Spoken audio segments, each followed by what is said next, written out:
قبول استقالتي من رئاسة مجلس الوزراء والتي پاشەوەی لە ڕۆژ یەکێم مانگە ئەنجومەنی نوێنەرانی عێراق دەست لە کارکێشانەوەی عادل عەبدولمادی سەرۆکوەزیرانی پەسەند کردو لە ڕۆژی 2 مانگ نووسراوی فەرمی ئاڕاستەی سەرۆکایەتی کۆمار کرد بۆ دیاریکردنی کاندیدی سەرۆکوەزیران تا ئێستا و پرسا باڵواسراوی ماوەتەوە و نەتوانراوە ناوی هیچ کاندیدێک ئاڕاستەی ئەنجومەنی نوێنەران بکرێت هەرچەندە بە پاساوی جیاواز ماوەی دیاریکردنی کاندیدی سەرۆکوەزیران درێژ کراوەتەوە بەڵام بە پێی مادەی 76 دەستور دەبوو لە 15 ڕۆژدا ئەو پرسە یەکلایی بکرایەتەوە بەو پێش عێراق کەوتۆتە ناو بۆشایی دەستوریەوە دیارترین کاندید کە بە شێوەیەکی فەرمی بۆ پۆستی سەرۆکوەزیرانی عێراق پێشکەش کراوە قوسەی سوهەیل وەزیری ئێستای خوێندنی باڵای عێراقە کە لەلایەن هاوپەیمانی بیناوە پێشکەش بە سەرۆکۆمار کراوە بەڵام هەر زوو ئەو کاندیدەش وەکو زۆرێک لەو ناوانەی لە ماوەی ڕابردوودا باس کراون لەلایەن خۆپیشاندەرانی عێراقەوە ڕەت کرایەوە قوسەی سوهەیل کە لەسەر پشکی فراکسیۆنی دەوڵەتی یاسای حیزبی داعوەی عێراق پۆستی وەزیری خوێندنی باڵای وەرگرتووە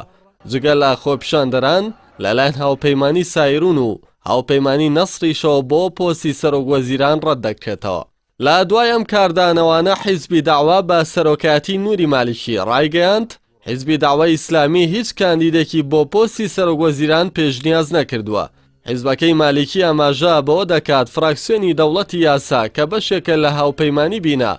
پشتیوانی لە ئەڵوێستی و بەش لەسەر بنەما دەستوریەکان دەکات خۆپیشاندەرانی عێراق جەخت لەسەرەوە دەکەنەوە کە دەبێت کاندیدی سەرۆکوەزیران کەسێکی بێلایەن و خوازراو بێت لەلایەن خۆپیشاندەرانەوە و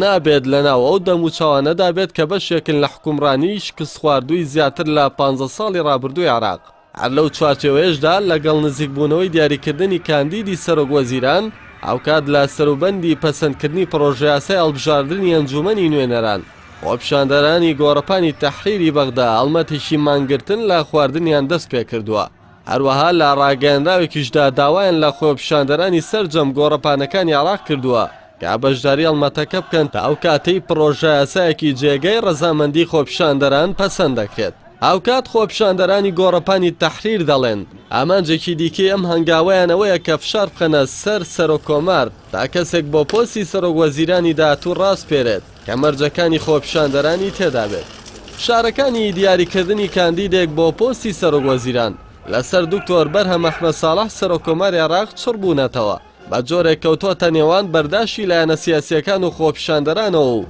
باز لەوە دەکرێت کە نیازی دەست لە کارکێشانەوەی هەیە سەرچاوەیەک لە نووسینگەی سەرۆکۆماری عێراق بە ئاژانسی ئەنادۆڵی تورکی ڕاگەیاندووە کە هاوپەیمانی بینا فشارێکی زۆری لەسەر سەرۆکۆمار دروست کردووە بۆ ئەوەی قوسەی سوهەیل بۆ پۆستی سەرۆکوەزیرانی داهاتوو پەسەند بکات ئەم فشارەش لە کاتێکدایە کە خۆپیشاندەران لە دژی کاندیدکردنی قوسەی سوهەیل لە چەندین شاری گەورەی عێراق هاتنە سەر شەقام و چەندین ڕێگای سەرکیان داخست سەرچاوەکەی ئەنادۆڵ دەژڵێت لا بەرامبەر ئەو فشارانەدا دکتۆر بەرهەم ئەحمەد ساڵح نیازیەیە دەست لە کارکێشانەوە لە پۆستەکەی پێشکەش بکات لەگەڵ تێپەڕینی وادەی ڕاستپاردنی کاندیدی سەرۆکوەزیران و نزیکبوونەوەی پەسەندکردنی پرۆژە یاسای هەڵبژاردن ڕێکاری ئەمنی تون لە بەغدا گیراوەتە بەر و دەواازەکانی ناوچەی سەوزی ناوەڕاستی بەغدا لەلایەن هێزە ئەمنیەکانەوە داخراوە